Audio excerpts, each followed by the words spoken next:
ஒரு நாளும் விலகாத என் தெய்வம் இயேசு என் பக்கம் இருக்கின்றார். அவர் என்னோடு இருக்க எந்நாளும் காக்க அஞ்சாமல் நடந்திடுவேன்.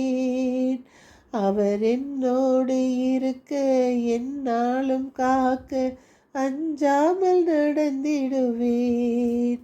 ஒரு நாளும் விலகாத என் தெய்வம்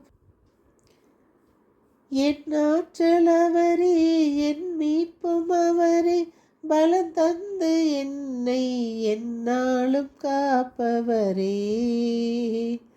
என் ஆற்றல் அவரே, என் மீட்பும் அவரே, பலம் தந்து என்னை எந்நாளும் காப்பவரே. என் கோட்டை அவரே, என் அரணும் அவரே, என் முன்னும் பின்னும் என்னை சூழ்ந்து வருபவரே. என்னை உள்ளங்கையில் பொறித்து காலமெல்லாம் காக்க என் தேவன் இருக்கின்றார். என்னை உள்ளங்கையில் பொறித்து காலமெல்லாம் காக்க என் தேவன் இருக்கின்றார். ஒரு நாளும் விலகாத என் தெய்வம் இயேசு. என் இனிய உறவுகளே, 14:7-24 இருக்கிறோம். ஆம், நாம் இனிய இயேசு ஒரு நாளும் நம்மை விட்டு விலக மாட்டார். இன்றைய தூய மார்க்கு நற்செய்தி 6:7-13. இயேசு 12 இருவராக அனுப்பினார். தீய ஆவிகள் மீது அவர்களுக்கு அதிகாரமும் அளித்தார். மேலும் பயணத்திற்கு கைத்தடி தவிர உணவு பை, இடைக்கச்சை, செப்பு காசு முதலிய வேறு எதையும் நீங்கள் எடுத்துக்கொண்டு போக வேண்டாம். ஆனால் மிதியடி போட்டுக்கொள்ளுங்கள். அணிந்திருக்கும் அங்கி ஒன்றே போதும் என்று அவர்களுக்கு கட்டளையிட்டார். யாரும் ஏற்றுக்கொள்ளவில்லை என்றால் கால் தூசியையும் தட்டிவிட்டு போங்கள், அது அவர்களுக்கு எதிராக சான்று பகரும் என்றார். இன்றைய முதல் வாசகம் ஆமோஸ் நூலிலிருந்து 7:12-15. என் மக்களாகி இஸ்ரேலிடம் சென்று இறைவாக்கு உரைத்திடு. இரண்டாம் வாசகம் எபேசியர் 1:3-14. உலகம் தோன்றுவதற்கு முன்பே கடவுள் நம்மை கிறிஸ்து வழியாக தேர்ந்தெடுத்து கொண்டார். நாம் தொடரும் சங்கீத தொடர்ச்சி 33:1-2-3. நீதிமான்களே, ஆண்டவரில் களி கூறுங்கள்.